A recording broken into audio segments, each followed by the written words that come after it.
Okay, hello everyone. This is Leticia here. I'm very glad to say hi to you all again, now online. Hope you can hear me. Yes, you can. So greetings from the Young Women Training Center in Santo Domingo. I connected my camera quickly to say hi, but I will disconnect it soon so we make sure that there's no connectivity issues for any of you. Well, as I said, I'm very glad to say hello again and welcome you all to this second webinar of a series that we have prepared for Module 2 on the specific topic of training for gender equality and the different stages of a training cycle. So the idea basically is to provide a practical and applicable information and tips on how to navigate the different phases of a training cycle now that you have to continue to individually do your own design or redesign of gender trainings. So always, of course, taking into consideration the methodological approach to gender and development and the feminist critique lenses that we have addressed so far. So before we move on, it is important that we reach some quick agreements on how to interact through the GoToWebinar platform. So yes, I know that you by now are masters in webinar and presentation because I have seen all your presentations, which were great, by the way. But it's always healthy to check some of the things. So you have on screen right now a similar, let's say, menu. It should be appearing on your individual desktops. So here you have some control. You can write your questions on the chat box and that will reach us at any time during the webinar, but we will specifically allow some time for having a discussion and a conversation by the end of the presentation. So you can go on and write at any time when you want, and I will compile them and read them in the end. But also, as we have a manageable group, we will allow as well for the option to raise your hand, which is a little button that you will have on your screens similar to this blue one, but with a little hand. So if you prefer speaking, for which you will need to have a microphone on, you can use that little hand and I will make sure that to give you all an opportunity to speak again by the end of this presentation. So also you have my email address on screen that I believe you already have it, but all the same, just in case you want to follow up about anything regarding this webinar or else after the presentation ends. So before introducing today's presenter, I would like to give the floor to Franz, who is also here with me connected. For some introductory words. So Franz, please feel free to and can you start speaking now, Franz? I believe I have unmuted you.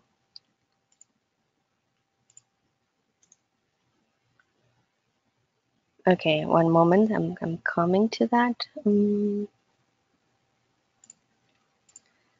Sorry. Okay, now. Hi, thank you very much. Hi, Leticia. Thank you. Hello, Elizabeth. Lovely to have you with us. Hello, everybody. I actually can't see as a presenter who's on, but I understand there are a few. Welcome. Nice to connect with you all again. So, as Leticia mentioned, this is a series of webinars on basically the nuts and bolts in a very practical sense about going through the main stages of designing, thinking about training on that part. But I do want to make two comments. One is that we need to think about these stages not just as a generic training. So it's not as if we're doing training for, I don't know, proposal writing or learning about the SDGs. Remember that this is about training for gender equality. And the learnings that we've had in Module 1, and in particularly your analysis in Assignment 1, informs the design about training. So we have this idea that training is both form and content. And we talked about this previously. And very much it's seen as form. You remember that anecdote that Moitra and I talked about where some participants that we were working with were surprised that we were gender specialists. Um, and that the idea that training is a matter of facilitation, and of course it is, and good facilitation, of course it is, but it's obviously more than that. And what we've been trying to get across the idea is that because we were talking about gender training, it has to have some sort of critique or thesis. So it should not reproduce the ways that gender gets marginalized in development. And so your design or the content needs to be bringing to bear that thesis, that critique of development that we understand does not work for gender equality and women's rights. And we talked a lot about that in your last assignment in the sort of the quote unquote sectors or areas that you all looked at. So when it comes to training, a training needs assessment, we'll be going through some very practical ideas and tools. So thank you both Leticia and Elisabeth for that. But I just want to encourage you all to remember that it's not just a matter of understanding someone's needs. That becomes a bit of a catch-22. You're giving training because people want to learn something. So how do you actually talk about what you need to learn if you're not quite there or understand about what the issue is about? Hence the training. So training needs assessment cannot be, particularly for gender equality, cannot be the same as you would for, I don't know, what would be it, SDGs. You wouldn't test people and say, well, what are the 13 SDGs, however many they are, and what do they do, right? You really are trying to get to knowledge, attitudes, and practice and assessing these levels and testing your hypothesis. So you have to be thinking about training needs assessment in a slightly different way than if you're just even to test knowledge. What do you do? Do you ask people to check the correct version of the definition of gender? Do you ask them to write about their understanding of gender? So, in fact, one thing that we've found is the training needs assessment. Yes, you'll have your standards, agree or disagree, but actually, it's the interpretation of the data that is the best form of assessment. Why does someone say and have to give an example why they feel confident they understand what gender roles are? The fact that they rank themselves 4 out of 5 is not too important. It's their explanation for that. So once again, because we are interested in meanings of gender and how they're used and how they are sometimes used instrumentally, you want to be reading for that within the explanations that people give in training these assessments. So let me leave that there. Again, just when we're going through this, we need to be thinking about beyond the mechanics of training needs assessment, we need to be really thinking about how we use it for the gender training that we're talking about within the program. So thanks, Leticia and Elisabeth. I'll turn it over to you. Thank you, Franz, for that contextualization. So now I proceed. I'm very glad to introduce my colleague Elisabeth. Her name is Elisabeth Robert, and she has been working in the UN Women Training Center since its creation in 2011.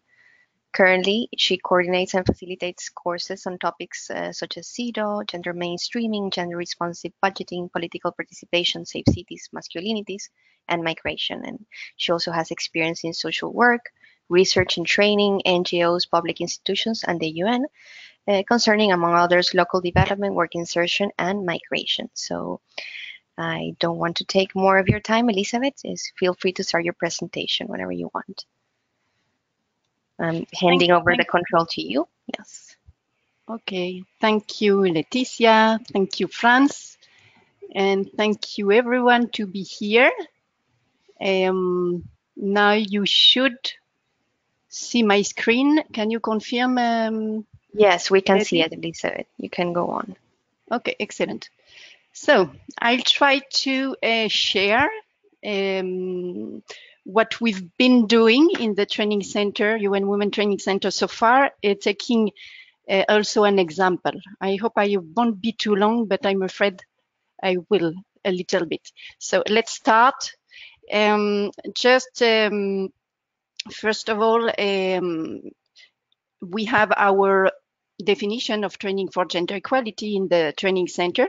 So it's the training center understands training for gender equality as a transformative process that aims to provide knowledge, techniques, and tools to develop skills and changes in attitudes and behaviors. It is a continuous and long-term process that requires political will and the commitment of all parties in order to create an inclusive, aware, and competent society to promote gender equality. It's a strategy to effect individual and collective transformation towards gender equality through consciousness raising, empowering learning, knowledge building, and skills development.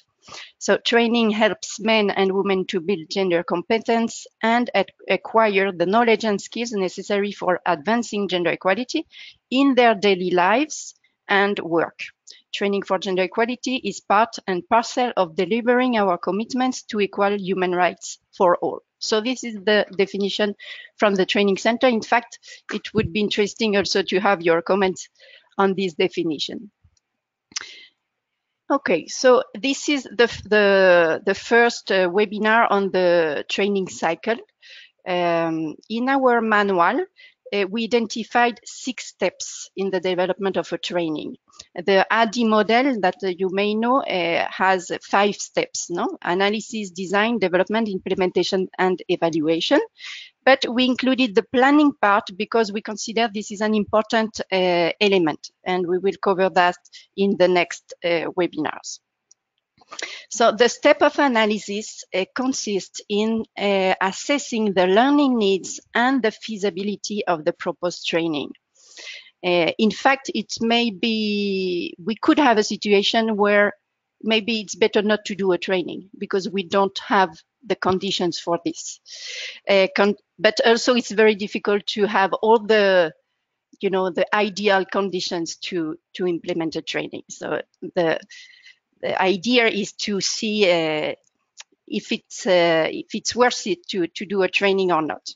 Conducting a needs assessment before conducting a course reduces the risk of duplication, learning outcomes not being met, and no impact or even counterproductive impact. So in fact, this analysis can happen at many different stages during the training cycle, but we recommend to do a proper analysis at the beginning. So as I told you, we will take an example because I think maybe it's easier to understand between the theory and the practice. And we will see the challenges that we can find, no? So this example I will take is a project that we are currently implementing with UN Women IT in the context of their projects named Support to Conflicts Resolution and the Promotion of Social Cohesion in the city of Jérémy. Jérémy is a city in Haiti. Through youth organizations. So this project aims at preventing violence and focuses in particular on youth and youth organizations. It aims at promoting a culture of peace and creating a stronger cooperation between civil society and public administration. The project accompanies the City Council of Jérémy and young people to foster consultations, education actions, and awareness raising for peace.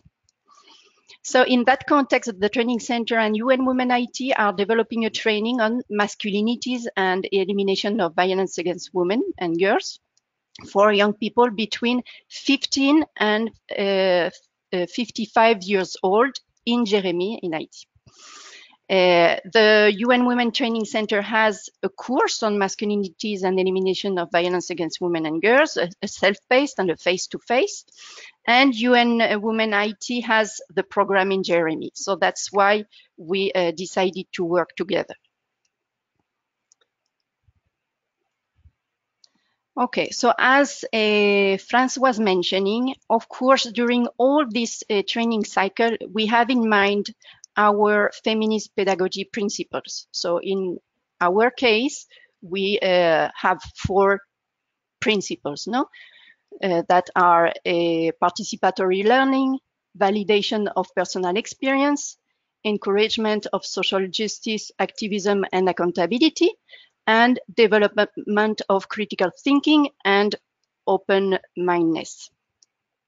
So while we are in the stage of analysis, we have to consider our feminist pedagogy principles, which will inform all the steps. And we will see how we can consider them or try to in the different activities. Well, so this is the practical side of the explanation. Those are the steps or the activities we can do in this phase of analysis or learning needs assessment. So the first step is to identify the problem. The second one is to determine what information you need to analyze, then to develop a plan for gathering the information, fourth, gathering the information, fifth, analyzing the information, and sixth, use all this information to develop recommendations for the training activity, based on the analysis. So we will go one by one. Sometimes it's overlapping, but we try to organize this way. I hope you can follow me in this process. Okay, so the analysis is a moment in which we take a broad view on enabling conditions which favor the training for gender equality implementation and its contribution for a program. In this case, because we are working in the context of a program. So we have the condition. We are not working, in a vacuum. We have to contribute to a program. So it is a moment in which we assess the political, economic, and social environment and structures, and if the conditions are favorable for the capacity development process. This assessment from the beginning can be a crucial element for longer-term sustainability of the work. So analyzing the overall context can help determining in which way the training can be reinforced, well, or and the themes that should be prioritized. And I highlight here 3 aspects that I think are very important to take into consideration for the identification of the problem. The context, the specific learning needs, and the capacities to replicate the training activities. So, for instance, if we come back to our example of Jeremy, IT. Sorry, I have a... Okay, but I will speak more slowly. Okay, so in the context of in the program of IT, what is the context? There is of course, there is a lot to say about it, but the main ideas is there is a high incidence of violence against women and girls. And the problem is how to change the current model of masculinities and promote peace, and how to strengthen partnerships between local institutions and youth. This is how the program is this is from the document of the program and how the program speaks about the context and why the objective of the program. So what I would like to highlight here, because I think it will be important then for the training design, is that we have to work on violence against women and girls, but also the program speaks about some problems linked to the participation of youth and collaboration between public actors and youth or youth organizations. So for me, those 2 aspects are very important.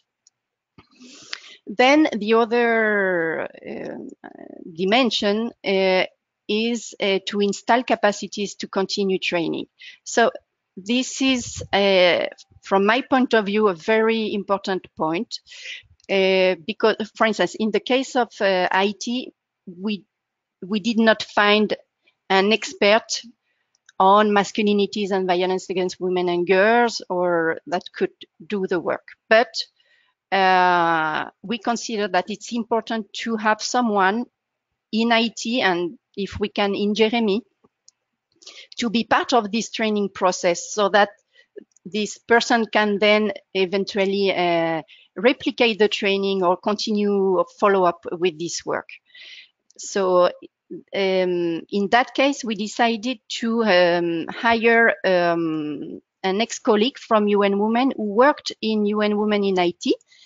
And she came here to participate in a training we had on training of trainers on masculinities and violence against women. So it's a person who is not from IT, but she's been living a long time in IT, and she knows the course.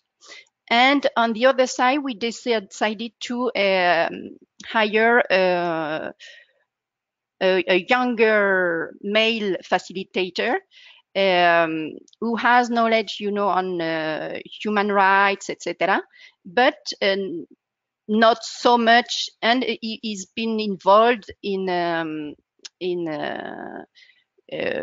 work in the social work, on this theme. But we decided to work together to strengthen a little bit the capacities there. And the third aspect is the learning needs. So what we assume from the beginning is that there is a lack of capacity on this topic, and also to conceptualize a little bit and to implement projects in Jeremy. Well, so then how do we work to see what information do we need for this analysis? So here again, I put 4 interests, I would say, 4 dimensions. One is to gather information on the program. The other one is on the audience. The other one is on the actors that are involved in the program in general, and on the context.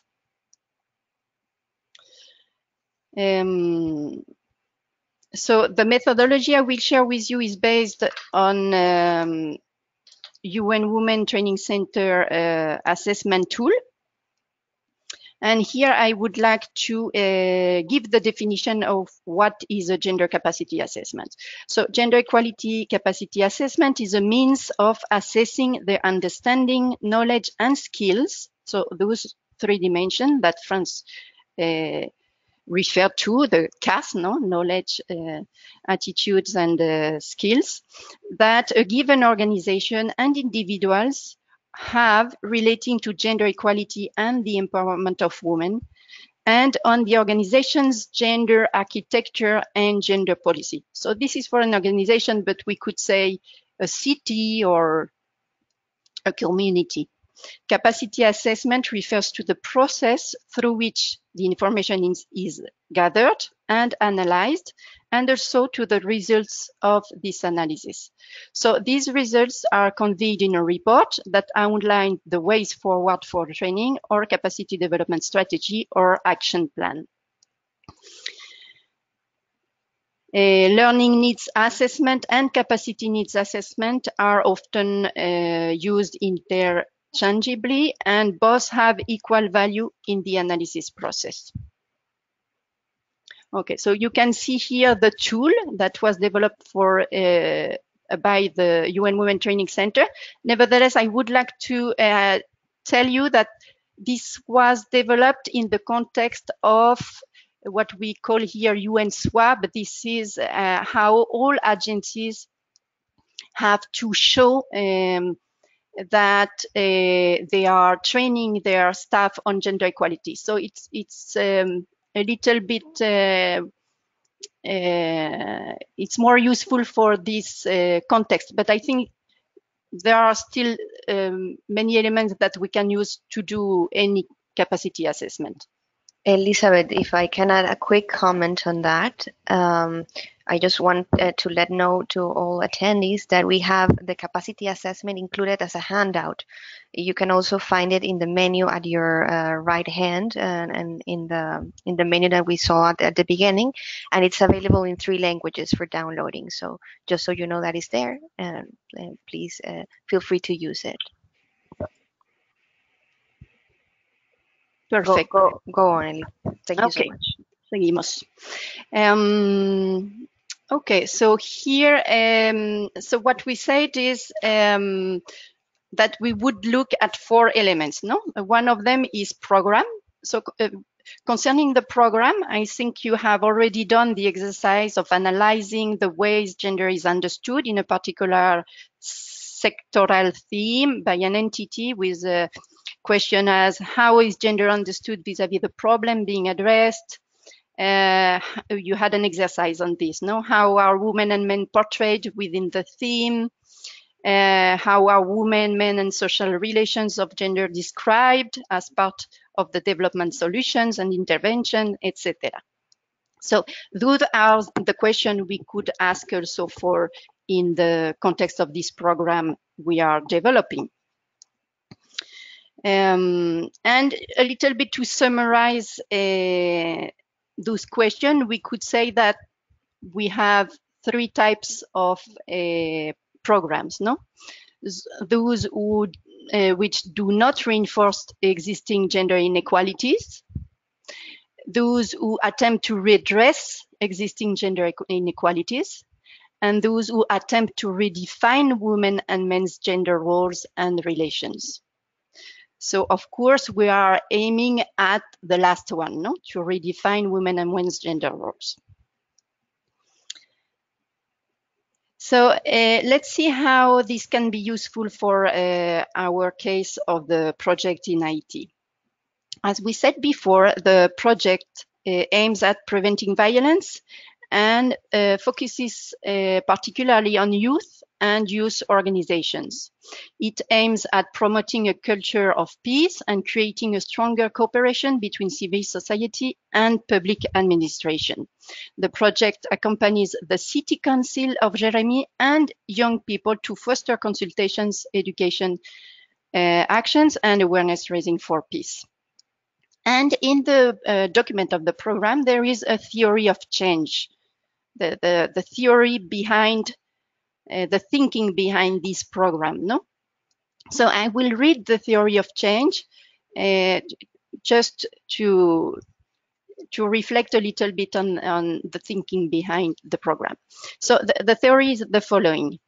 If, 1, we reinforce the participation of young women and men in public affairs in their municipality, and 2, we install a culture favorable for peace between the youth and local actors, particularly the city council, we will be able to reinforce the feeling of youth that they belong to their community from one hand, and from the other hand, we will be able to prepare them better to play an active role as transformative actors and peace advocates, which will result in a decrease of their contribution to acts of violence in the cities and will improve the cohesion of the community in general.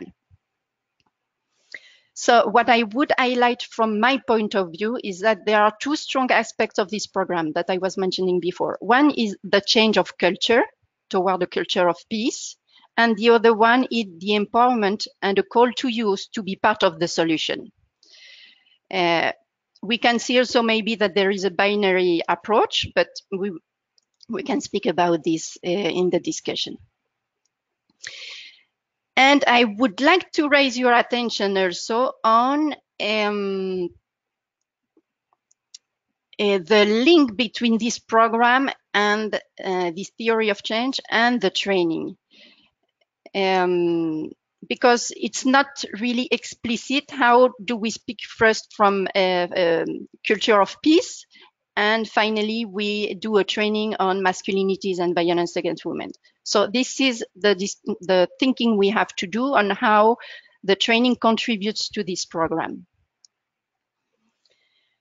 So we will need, as a training team, with my colleague in IT and the facilitators to make this connection between the program and the training.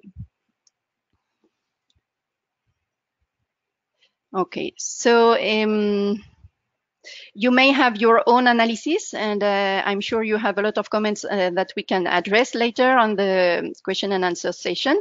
But what is important now, for now, is to show you what kind of things you will be encountering while developing training for specific programs. Sorry. Okay, so this was the first element. Do you remember on which element we have to find information? So the first one was the program, understand better the program. And the second one is the actors. What actors are involved in this program and training?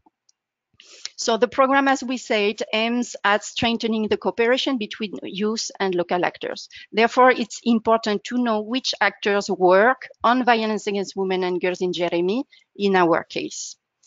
So concerning our project of Jeremy, the aim is to know which actors are involved in some way in the elimination of violence against women and girls. The framework proposed by Karen Levy, you can see the graphic here, can be useful for the mapping of actors, but it's one tool, and I cannot develop on it now, but it helps to identify actors and their connection through different spheres. For instance, who delivers essential services for victims of gender-based violence? Who advocates for a society free of gender-based violence? Who finances projects on the topic? What mechanisms are in place? So if you want to learn more on the web of institutionalization, we can share then a video on this.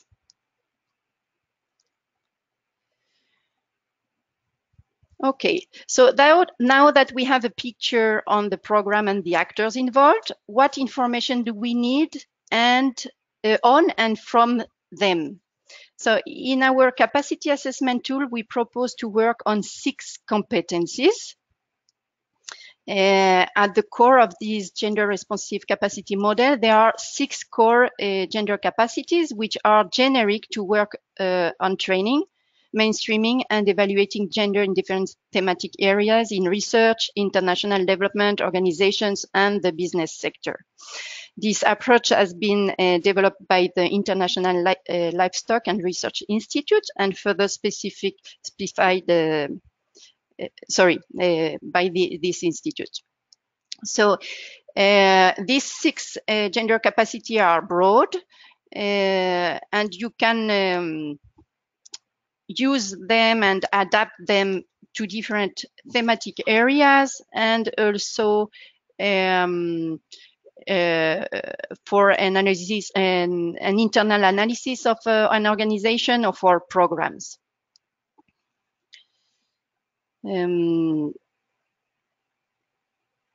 So they are you can use them for at individual level and also at the organizational level.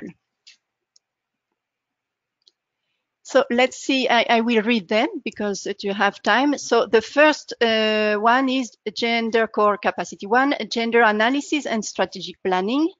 Then gender responsive programming, budgeting and implementation. Then we have knowledge management, communication and gender responsive monitoring and evaluation. The fourth is effective partnerships and advocacy and promoting gender equality. The fifth, gender and leadership. And the last one, innovation in gender transformative approaches. So again, we can develop on this, and it's explained in the manual. But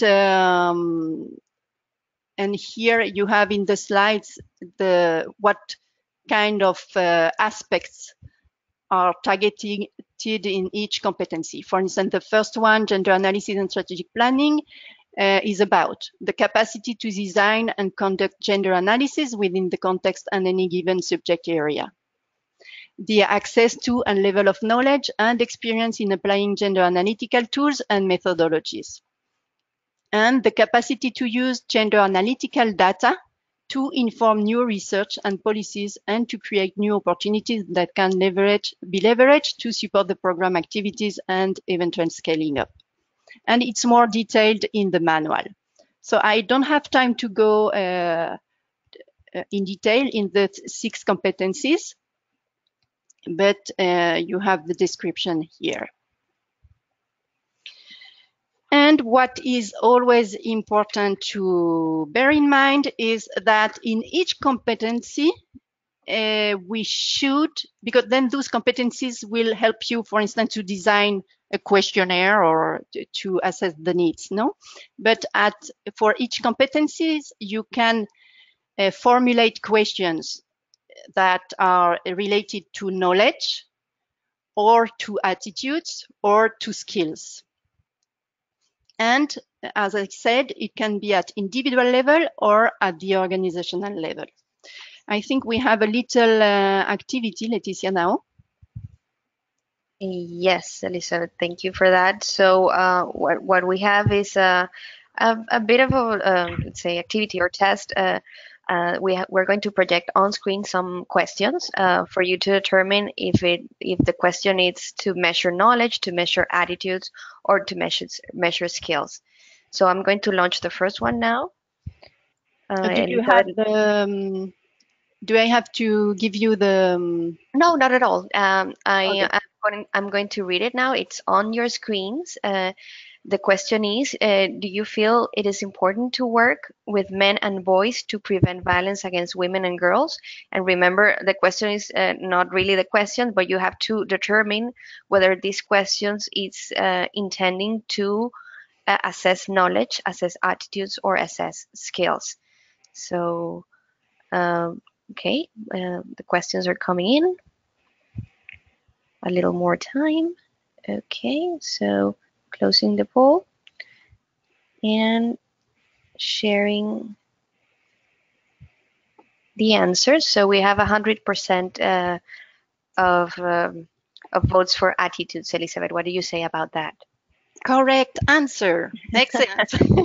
Okay, we made it easy because, you know, with the verb feel, it's about attitude, no? Okay, I'm launching the next one, and the next one is on screen right now, and it says, does your organization have statistics and data on violence against women and girls? Again, what is this question intending to measure? Knowledge, attitudes, or skills? So we have very engaged and fast participants, Elisabeth. Okay, we are closing this now and sharing on screen 100% knowledge. What do you say? It's correct. So this one is at the organization level, and the first one was at the individual level. Okay. So, for instance, we could do the first, ask the first question to a policeman or a policewoman, and then make the second question to this same person, but about her or his organization. Excellent. So I'm going with the third and last question. It's coming up. Do you have experience in advocating for the prevention of violence against women and girls? It's either knowledge, attitudes, or skills. And we have it already. So there it is. Elisabeth, what do you say? Maybe we made it too easy, and we just have to. The participants are too good. Wasn't aimed to be so difficult, but it has to be simple also. No, it's not, very complicated. But I think it's a good example. It's not always easy to formulate the questions. So here are some examples. No. Okay. So thank you for that. I just want to remind all that you can also share some thoughts through the chat box. And well, we do want to hear from you. We want to hear about your own experiences of doing training needs assessment, about the process you're undertaking right now. So make sure you prepare for the final discussion that we're looking forward to have. Please go on, Elisabeth.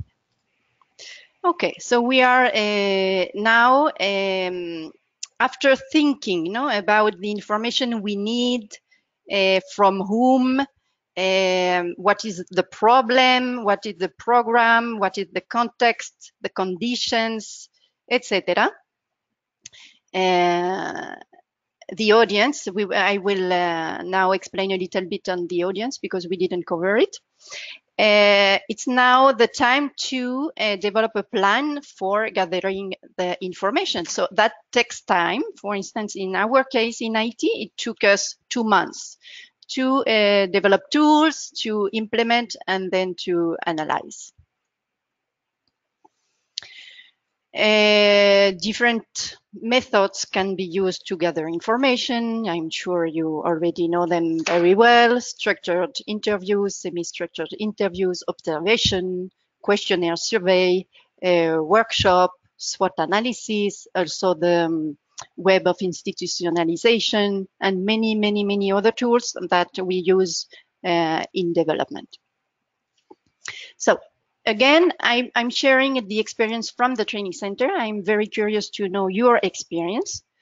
And here is a tool that we use when we have a request from a program. So let's come back to the example of our colleagues in UN Women. I received an email from my colleague, Marie-Kathleen, asking me, telling me, we are doing a program. We would like to know if you have a training on masculinities and violence against women and girls. Okay, so before, do you want to work with us? So before answering the question, I need to have some knowledge about the program and what they have in mind. So this is a questionnaire that I would send to her so that she can fill it. And it helps to organize a little bit the ideas, no? Because normally we have people who do training, but maybe doesn't have so much experience in how all the organizations behind a training. So for instance, we will ask about the objective of the training, how it relates with the program, what strategic area they are working on, what is the profile of the audience, what level, let's say, of training or impact do they aim at? Is it awareness, or is it more ambitious and they want a social transformation? Normally, it's a mix of everything, but we developed a typology to see a little bit what they are looking for. But again, mainly when we work on your training, we always work on those 5 types, no? The modality is very important, and I will talk about it later on. And some information, practical information that we need to be able to plan the training, the number of people. Normally for face-to-face, 25, 30 is a good number. It shouldn't be more than that, or if it is, we should adapt the methodology. And when, etc., when they want to deliver it, the duration, etc. Because as I said, we are in the context of a program, so they already have a budget, they have constraints, they have to deliver on time, etc. So it's important for us to know when they want this to happen, why, and what they expect from it, because then we will see if it's feasible or not and how. Then to gather information from actors and the context, as we said before, we can use different techniques. In our case, we did one of the facilitator, the young man I told you about before, who will co-facilitate with the lead facilitator. He's from Jeremy, so we designed the interviews together. But he did the interviews with the key actors, and Michelle, the other lead facilitator, connected with WhatsApp, so she could hear the the conversation. So because she's located in France. So we can use for these different techniques. In our case, it's mainly interviews. And of course, in the context of the program, Marie-Kathleen, my colleague from UN Women, knows already some of the actors and some of the people who will receive or participate in the training. Okay, here are some questions also that can help us to have a profile of our audience. So here are some questions about the age, any disability, religious and cultural practices. Do they work? Do they already work as volunteers in organization related to the topic? What do they do? Do they have family? What's the level of education? Are they familiar with computers, internet, all those, and do they have access to it? What languages do they speak, etc.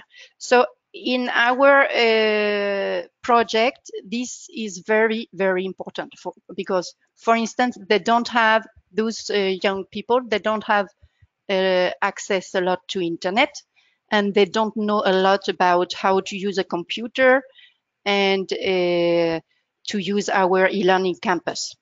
So for instance, we had to include in previous to the training some sessions where Flavien, the Asian our facilitator,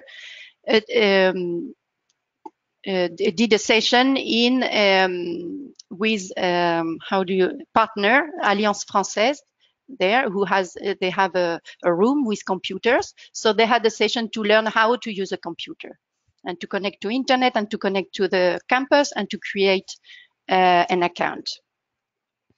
Also concerning the language, as you know, in Haiti they speak Creole and some people speak French, but they mainly speak Creole. So we decided to that the training would be done in Creole, but if we have some presentations, that we won't have so many, but it would be written in French, and maybe we can adapt. We have to see that. And also we decided to do two groups, one group from 15 to 18 and another one from 19 to 25. So this is to tell you that, you know, it's very important to take this into account, because if they come directly to a face-to-face course, they couldn't have access to the campus, etc. And we consider that this is part of the process. It's also because if they have an account in our campus, then they can access to many, many courses that are free. And this is important for us. And I think also it's very attractive for them. Okay. Then once you have this information, no, you have to, of course, analyze it. So I will give you some results of our analysis in the case of Jeremy. For instance, we decided to interview 10 key informants, but we identified that other possible actors could be also involved that we missed, no, in the first round. So that was important. We identified synergies or contradiction between actors concerning, for instance, the causes of the violence, the forms of violence, discrimination, perceptions of the legal framework and its application, etc. We also gathered information about how violence is experienced by boys, young men, girls, young women, and LGBTI population. And we identified also that there is a big taboo in Haiti on LGBTI population. So that's important to bear in mind. And then we have to think how we address that. We identified also specific victims of violence, the poorest people, children's, I don't know if you know IT, but there are some children or adults who work where they have in those, I don't know how you say that in English. They work in a house and they are not paid for that. So I don't know if it's they have a room, they have but it's kind, I don't know if how we can call that exactly. Also, specific victims of violence are people in prisons and LGBTI population. So this is for the intersectionality part, no, of the program. Also, very few actions are done to prevent violence against women and girls. We identified a relation between sexual violence and other types of violence, for instance, economic violence. We identified the stereotypes and the forms of discrimination, where the violence takes place, who perpetrates violence, the parents on the children, etc. So those are elements that, of course, some of them we knew them, but it's also important to know what actors think about the theme, as Franz was saying. You know, what are they telling? Why? Okay, so based on this analysis, the objective is to then prepare the following phase, which is the design, planning and design. And so we have to have some recommendation at the end of the this capacity assessment or this report. So how will the training help to achieve the program outcomes? Are there other needs that we identified that were not identified at the beginning of the training, but they are very important for the next steps? And start to do a first description of the course. It can be a concept note with the broad objectives, the structure we are thinking about, the contents, the main contents, timeline, modalities, methodology, and activities. So it's not detailed. But from now, we can think about, we can propose some of those aspects. So, sorry, I'm reading my notes. New themes that have emerged from the interviews, such as urban infrastructures, prostitution, non-access to the police and justice from the rural areas, inequality to use justice, pessimism and isolation of the youth, the theme of sexuality, responsible paternity. Those are topics that emerged from the interviews also. And we took the opportunity of the interviews also to know if key informants would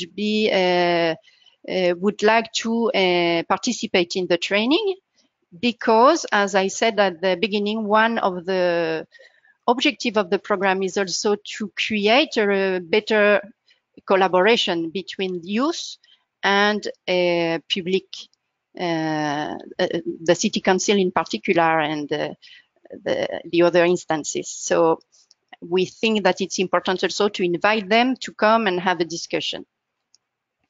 And we identified some limitations also. For instance, for the sustainability of the process, we don't think that because of the level, they don't know a lot about the topic now, how could they, after this training, directly contribute to fighting against violence against women and girls, etc., or to replicate. So we have some proposals, for instance, to do training of trainers, to create committees as a follow-up activities of the training. Another aspect, for instance, is to use medias for awareness raising and maybe work with younger people. So I finish here. I'm sorry, it was very long.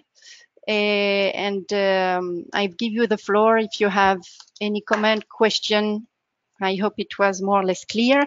And France, please add on this, and I'm happy So to hear you. Thank you so much for that, Elisabeth. It was a wonderful presentation and also great to go into detail into this training analysis phase. I just want to clarify a couple of things that participants has been asking throughout the presentation, and then yes, provide the opportunity for friends to comment as well. So first, we have a comment on the training request slide, the one that you share. About it. It is a form that we developed here. Yes, thank you, Elizabeth, for going back to that. So it is not readable, but I forgot to mention that you also have this training request form as a PDF in your handout area of the menu. So you can download this, and also we will share this through the e-learning campus. And this takes me to my second comment, because we have been receiving questions about if we can share these slides and if we can share the capacity assessment tool and this PDF of the training request. So yes, we will make sure that you have, along with the recording of the webinar, the slides, the training request, and the manual in your e-learning campus space. So don't worry about that. And I believe, yes, those were all my comments so far. So please feel free to raise your hand and or comment through the text box. And Franz, we would like to also hear from you if you have any comment. So feel free to jump in.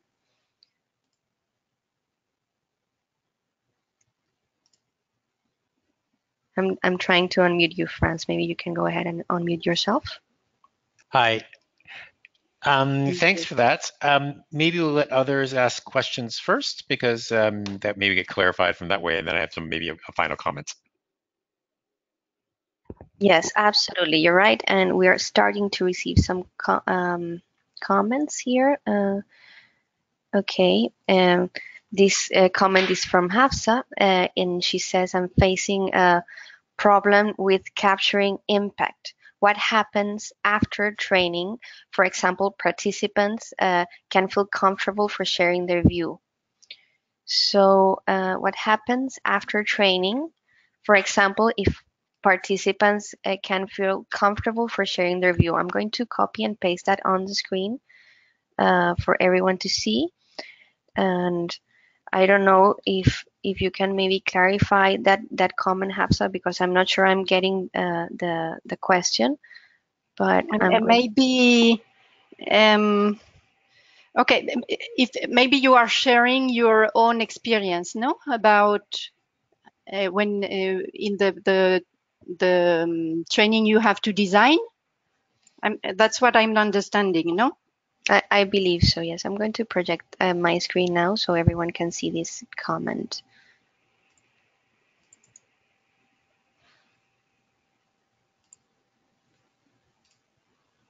Okay, can you see it now? It's number 3. Let me say, oh yes, Hafsa is clarifying. They cannot, okay. Wait, yes, Hafsa, you are unmuted now. You can go ahead and clarify that for us. Thank you so much. Hi everyone, good evening. Hello. Actually, it's evening here. Yeah. Can you hear me? Yes, very well. Yeah, my question is regarding actually I'm sharing my experience and also wanted to know that how we can capture the impact in a very good manner. For example, it is in a Pakistani context, in our context, it is easy for the participants to share their views freely in the training room in the classroom sessions, but later on I have been seeing and I have been looking to people whether they will be able to change their attitudes and practice all these learnings in real situations. That is not going to happen because the cultural biases and the social setups are not allowing them to practice their learnings in a real life situation. So this is my challenge. So I'm just thinking how we can overcome this challenge. Okay, of course, this is, I think, the challenge we all have.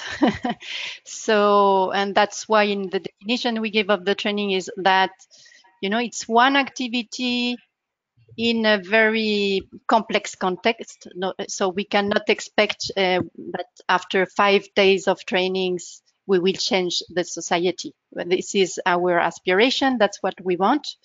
But for instance, in this course on masculinities, what we have is a reflection from the individual level on how I can make things happen or change. So within the 5-day training, they have moments to reflect themselves, taking into account their context, the family, the community, school, etc. But how they could contribute to this change, you know. So within the space of the training, they already can think about what they can do after the training. I don't know if it helps. Sorry, How your you? voice is actually breaking. I'm trying to listen what you are saying. You didn't hear? Yes, I'm. No. What I was saying is within the space of the training, the duration of the training, we Yeah. already try to have sessions when individually and in groups, people can think about how they can contribute to this change once the training is finished. Yeah.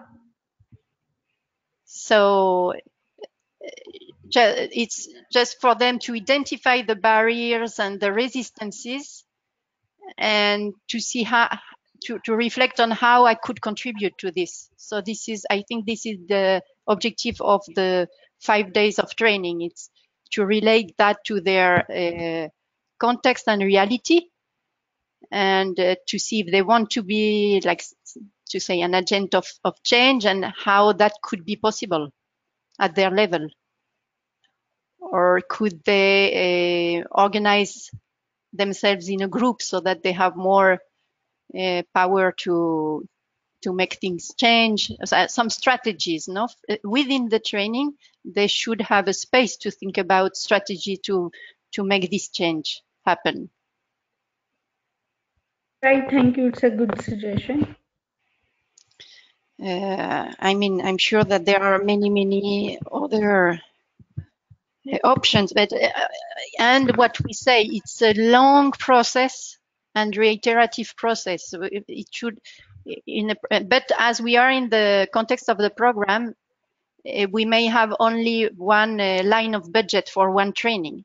But then also our objective is to speak with the person in charge of the program, for instance, and to suggest some ways to continue this work, to have other spaces, to bring the group together, and you know, to complement with other type of activities, like I don't know, advocacy, social work in their community, etc. Can Yes, I I had a question, a little comment. May I pipe in? of course. I think so. Thanks for the questions and comments. I guess it goes back to a comment that was made earlier on in the presentation. Is training? I mean, part of your training needs assessment is about, is training in fact what is needed? And I read this statistic someplace that 25% of all ODA, so all ODA globally, is spent on some sort of capacity strengthening. Normally, it's a training workshop. It's often a default position. So I don't know the specific situation you're talking about, Hafsa, but if it's about, after the training, participants feeling comfortable in taking forward the learning, then one has to ask, is it the design of the training? Is it the idea that training was going to address this issue of whatever views people are learning about? And part of the training needs assessment, and I think you've made that point already, but I want to stress, is that, you know, training at the end of the day, whether it's a half a day, 1 day, 3 days, 5 days, it's a bounded activity. it happens within the context, and part of the needs assessment is to understand, for lack of a better phrase, what is the theory of change. If people go to this training, 6-month training, 1-week training, 1-day training, what do we expect to happen, and what is the context for that to happen?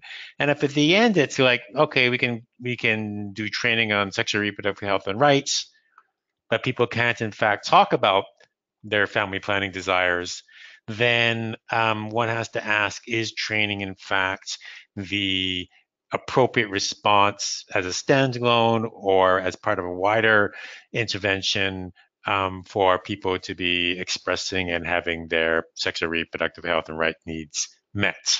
So I think that's what needs assessment is about. So that's, again, my original comment is, needs assessment is definitely about the things that were mentioned, the technical nuts and bolts, but there's a whole other area that needs to be thought about and when assessing needs. And I guess in some ways, you're not assessing needs, you're assessing feasibility. Maybe that should be one of the sections. And in terms of do no harm feasibility, maybe you're actually doing harm by sending people to training and then and then they go back to their context and they can't realize that. So there's also an issue about, I would suggest that training needs assessment is feasibility, and maybe it's also about the conditions are wrong, that you're actually making, you're actually doing harm because you are taking the instrumentalist approach to gender equality, and because there's not a chance for follow-up or for other strategies. So feasibility. Yes, that's what I was speaking about. Favorable conditions. It's, yes, the same. No. So thank you for that. We received another question that I have on screen right now. I think it's also rather interesting. It's from Goldie, and she says, can I learn about how to assess the level of participants' learning during this virtual learning? For example, is it possible to do something like a checklist to see if a change from gender neutral, gender sensitive, and gender transformative? So I believe you mean this virtual session, right? This precise webinar. You can, if you want, you can clarify raising your hands, and we unmute you, Goldie. So well, it is interesting because it's like a self-reflexive questions. I don't know if you have any comment on that, and in how to assess. The learning needs assessment is something that you do previously, right? Before you design the training. So we could do, if you refer to right now, we could do a quick poll on your perception on this webinar. I don't know if you have any other comment, Elisabeth, on this comment. I don't know if I understand well, but if the question is during a training, how do we assess if there is a progression from gender neutral to transformative? I would say that, but we will see that in the the next webinars, no, about evaluation or the ways you can assess at the end of the day, or at the end of the training, or then 6 months after training, the impact of, or the what we think could be an impact of the training, because it's difficult to isolate the contribution of a training to a change. Yes, and so, but I would say that for me the important thing is, once you have the learning objectives of your training very clear, then those objectives will be the way. This is what you will have to check. I mean, you will have your learning objective about knowledge, attitude, and skills that you designed. So those are the elements that you will check to see if you not the success, but if you, how do you say, if you reached your objectives, no, your learning objectives. But yes, they will be her somehow your indicators. You say, right? Exactly. Mm-hmm. Yes, she says that she was meaning precisely that, how to assess this webinar. And yes, as Elisabeth said, I believe that's more about the evaluation phase. Of course, everything is related. I also think it's very interesting to think about virtual learning from a feminist perspective, or how do we apply these principles and training for gender equality through these new technologies of virtual learning. So we will also have time to do that in the third webinar. We will revise the once we finalize this Q&A session, those dates. So we are receiving another question from Ingrid. I'm typing it to the screen right now, Ingrid. And here it is. Would the capacity assessment process differ substantially if the training is planned and as a standalone event, not part of a broader program? So again, would the capacity assessment process differ substantially if the training is planned as a standalone event and not as a part of a broader program, Elisabeth? So in the practice here in the training center, we have scheduled trainings that are open to the world. So, and we have some criteria for selection, but it's very, very different from working to design a training within a program. So I really think that, yes, the process would be different. First of all, of course, because before people apply to the course, you don't know who will apply. So we, for instance, in the application form, you can already ask some questions about where they work, why are they interested in the training, what are their expectations, what would they like to be able to do after this training, etc. So that gives you a sense of the group. But the big difference also is that you will have a very diverse group.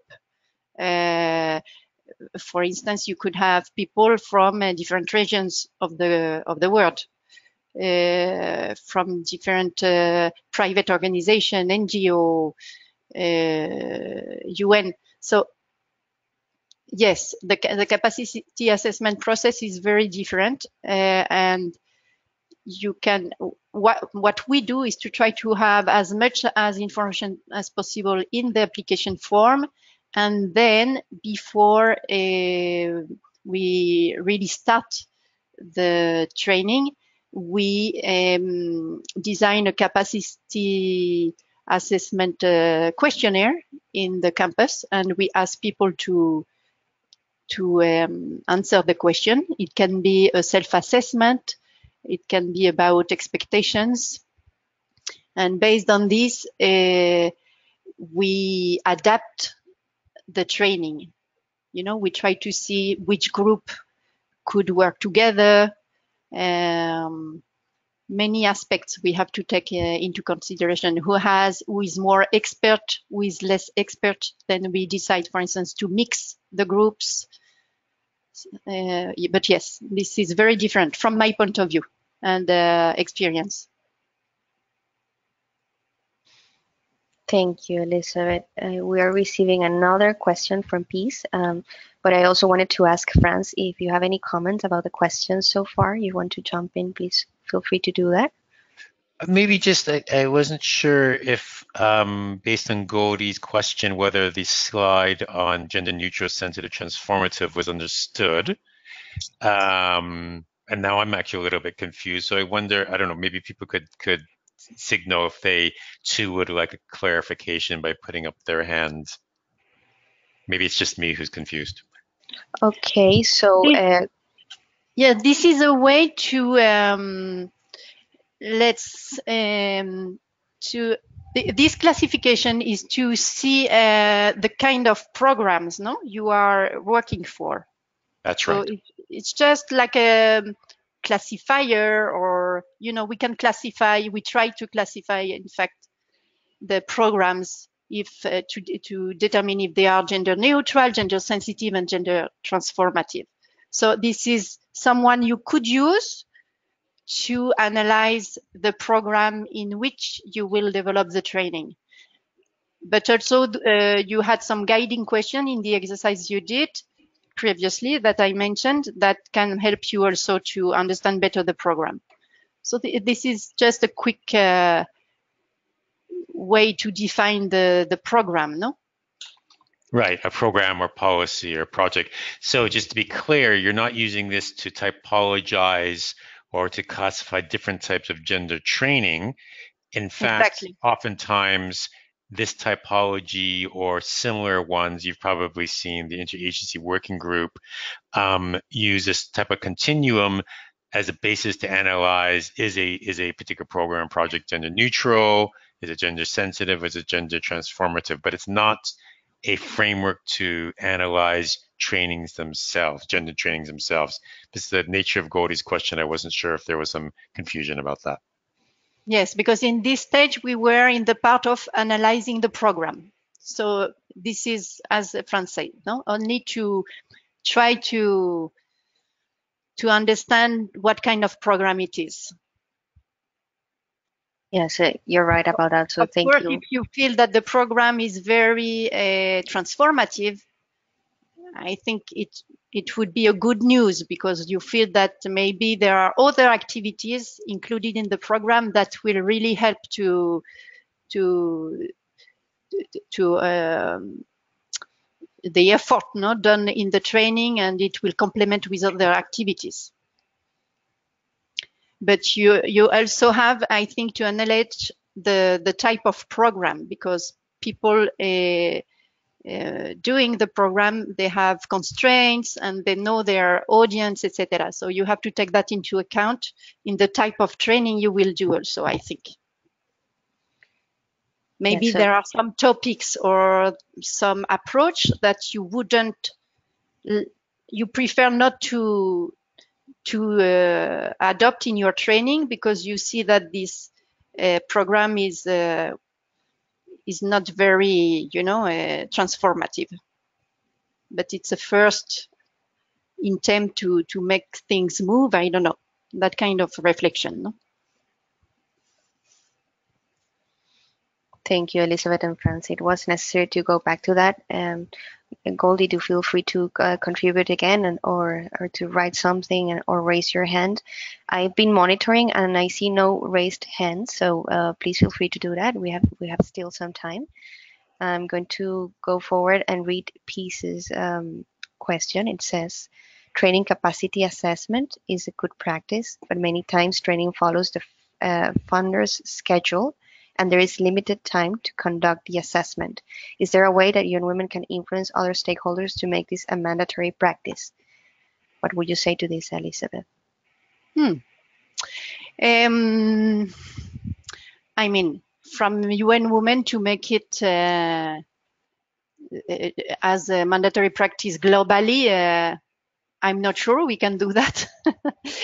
What we try to do, but it's a very, very good question. What we try to do also with our colleagues within UN Women, when we receive a request, for instance, from them, is really to explain that a training is not only the delivery of the training, that there is a preparation to be contemplated. So there is a pedagogical approach also with the people who do the request, where most of the time they come to you and they have to spend the money very quickly, and they have a big activity and they want to do the training within the context of this activity, etc. So I think the first thing from us is to tell them, okay, but first of all, please fill this request reform. Let's speak about the program more in depth, and we will explain you how we work and how much time it takes not to do that. And then we try to negotiate so that we have more time to do this work. But I think it's, as the trainer coordinator, you have to explain also to people what would be the best way to do it and why, and how it can be useful for their program, because program managers are very busy, etc. So, but try to make time and to explain this. And eventually tell, no, we cannot do it in those conditions. It's not possible. We don't know the context. We don't have enough information to be able to adapt the training. That would be my response. I don't know, Franz, what you think.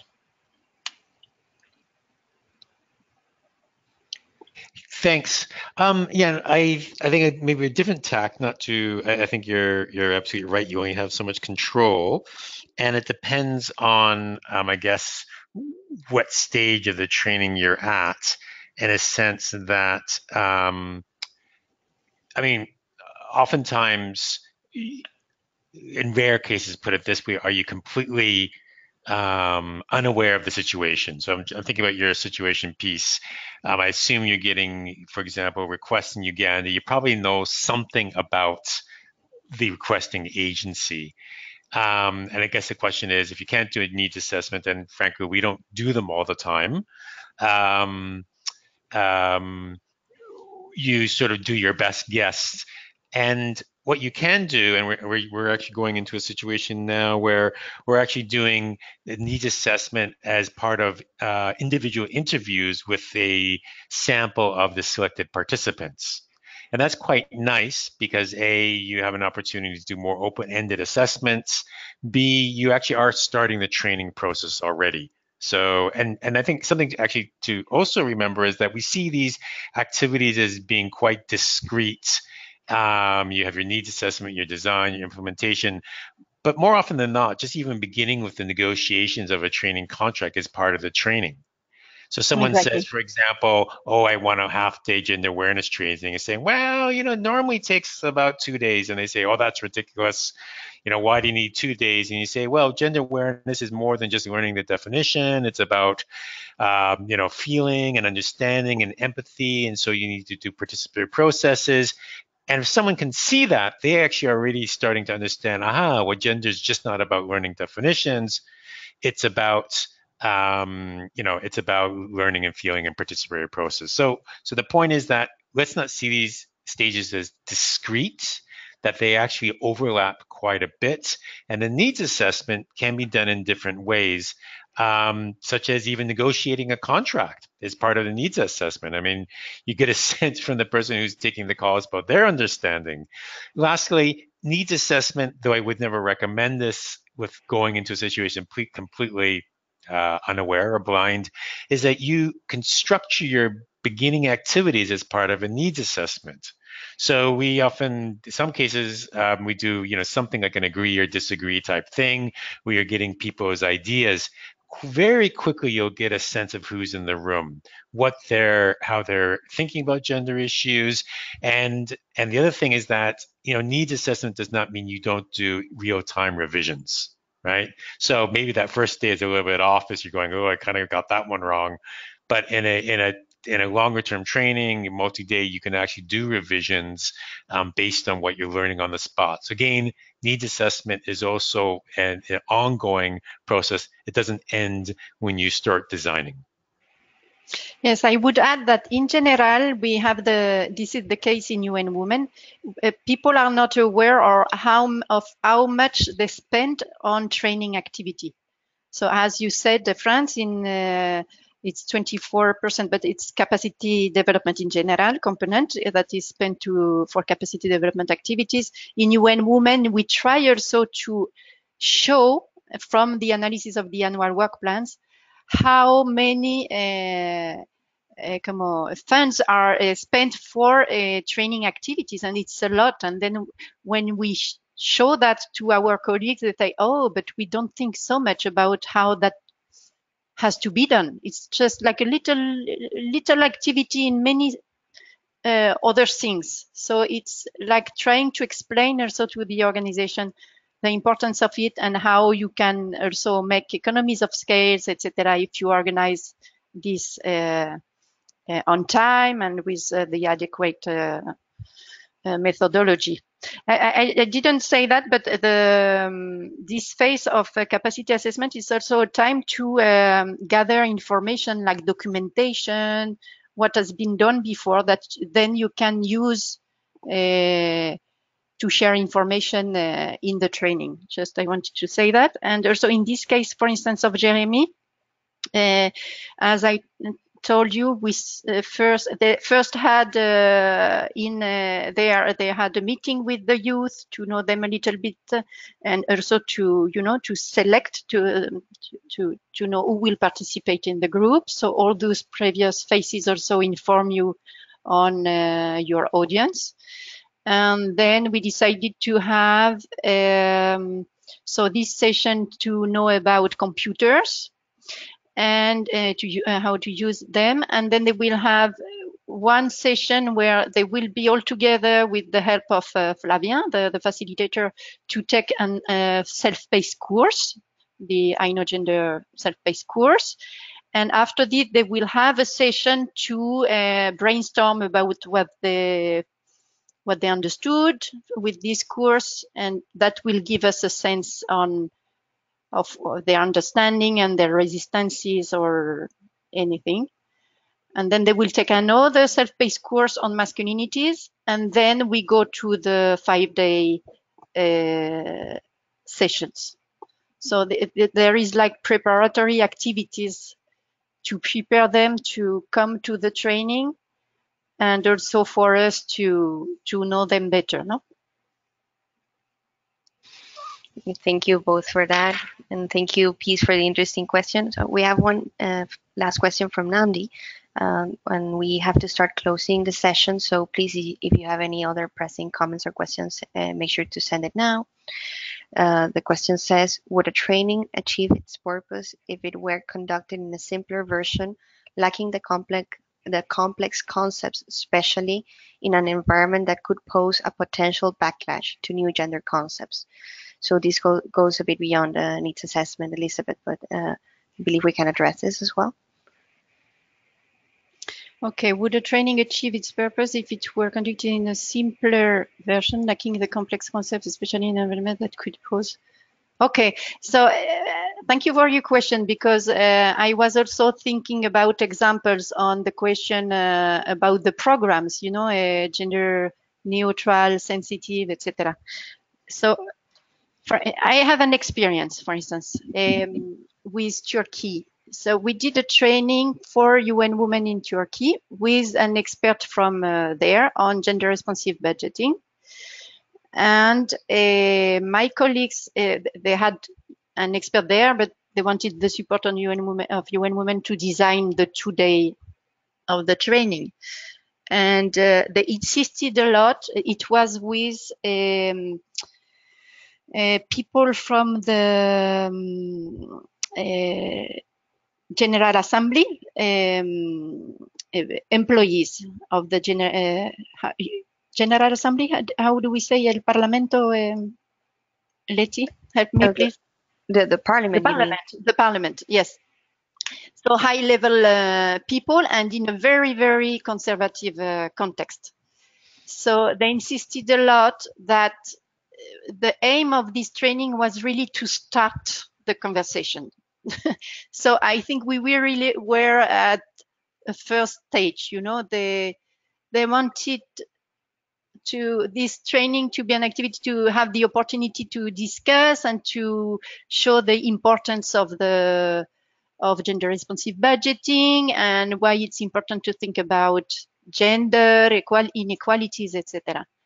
So these had implications in the design then of the sessions, and for instance, we had a first session that was very open for them to think about some concepts, and it was a challenging session because we had 5 people very conservative and very resistant, and hopefully I had my colleagues from Turkey and who helped, but I mean, you have to think, yes, you don't want to close this opportunity to have the conversation about gender issues, so sometimes you have to compromise, and that's my point of view. I don't know if France agrees with this, but we really want, to stay in contact and to be able to continue working with this group. So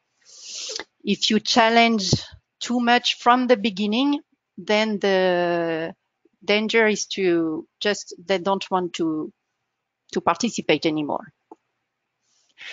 I guess I think you said this, but to reiterate, I guess it's the nature of of what you're dealing with, right?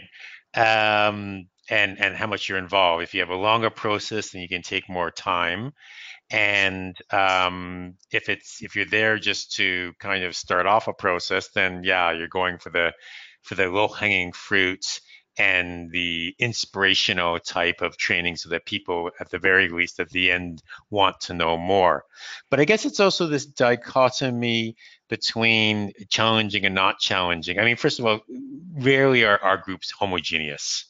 So the question is, how do you work with a group where there may be resistant elements there? And if you have a whole group that's resistant, you probably are off the mark overall. You just the training itself, the way you've thought about it, just isn't resonating. So I think that's not a question of resistance. It's just a question of not getting the needs and the design right. And I guess there are, you know, let me give you an example. I guess you do make strategic choices. We were just speaking, we had a debriefing meeting the other day, and one of our team members were saying how they didn't introduce the idea of transgender because the organization didn't want to talk about it, and it was in the context of East Africa. Fair enough. But why would you want to talk about transgender if it's issues around intersectionality or to open up the idea that the fixed category or gender is not about fixed categories? Then maybe you find other ways of doing it. I guess in the end, you do need to be strategic. You certainly want people to be challenged, but in a way that's welcome. I mean, that's of course that's easier said than done. Yes, But this is all the I guess it's also challenge. reading the room. You're reading at the time, so that's why it's great to train in teams. That's Mm-hmm. why it's also great to train in not very large groups, because you certainly don't want, and also picking up from the very early on who are the people who could be, for lack of a better word, not a nice term, but the troublemakers. Because sometimes you'll have one person who's a bit of a troublemaker, in other words, sort of build upon that. And I guess that's where ultimately your skill as a facilitator is to calm down resistance and get to the root of it, which is something that, of course, we need to be looking at within this program. So I don't think it's as easy as saying, I wouldn't, my default position would not be to tone things down because you think there's going to be a backlash. I would try to figure out what that backlash is and work with it. And ultimately, if there's so much backlash, you have to say to yourself, is it worth doing the training? Or just keep it really light. But one more thing, but without reproducing inequity or doing harm. In other words, if people have really, strong patriarchal views, it really is not going to do you any good to reinforce those or not at least welcome in other views of that. If they go away just with even stronger patriarchal views, it probably wasn't a very good call to do the training. Yeah. Thank you for that, Franz, Elisabeth, and also Namdi for the question. I received a comment from Peace, more than a question, a comment, and I will read it out. But Peace, if you feel like sharing something else, you can raise your hand and talk to us through the microphone. So it says, I must say that this presentation is a wake-up call, that we must be strategic and deploy feminist pedagogies if we are to achieve transformative changes. I received an invitation to train women's MPs and gender-focal persons in the government ministries on 2nd, and the training was scheduled for the 6th, 8th of February. Basically, I had less than 4 days to prepare. They sent me a good training manual on unpaid care work by Oxfam. Given the training skills and the knowledge acquired from the professional development program of gender trainers, I refused to take on the assignment. because Yes, when they're but training, yes, in of this course, because you firefighting make mode, it's you not in useful. danger. Yeah. Mm. Yeah. So and Sorry, from peace. today, yeah, No, from I today, I will really be more think careful. It's that, yeah, yeah. because you are in front of an audience in the training and you don't want to, you have to get prepared to that and do it properly. So I prefer to say no and Well, and renegotiate, you know, find another exactly. time and say, and sometimes those come around. We've oftentimes said no to things, and not all the time, but sometimes they come back. So, believe in what you're doing.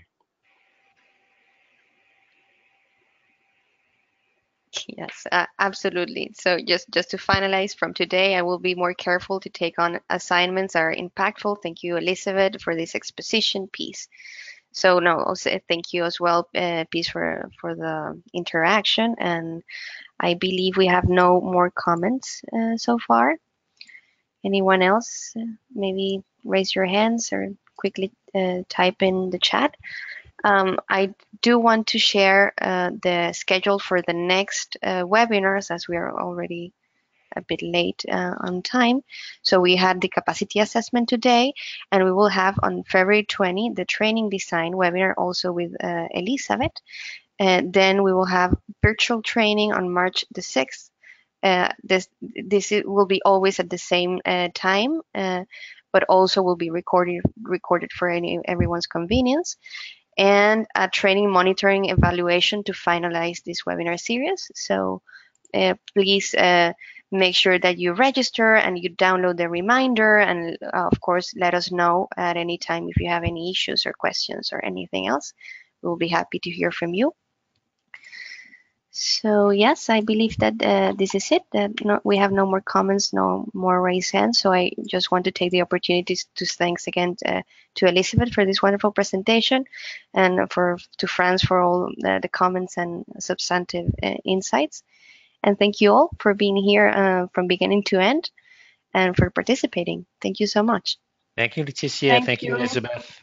And any comment is welcome for the next ones. Yeah, absolutely. I mean, the idea is for this to be useful for you. So we want to hear, please feel free to contact us at any time through the platform or through my email, and I'll make sure to, well, we can adapt the contents to what you need. That's the whole point, right? So thank you again. Thank you. Bye bye. Bye bye. See you soon.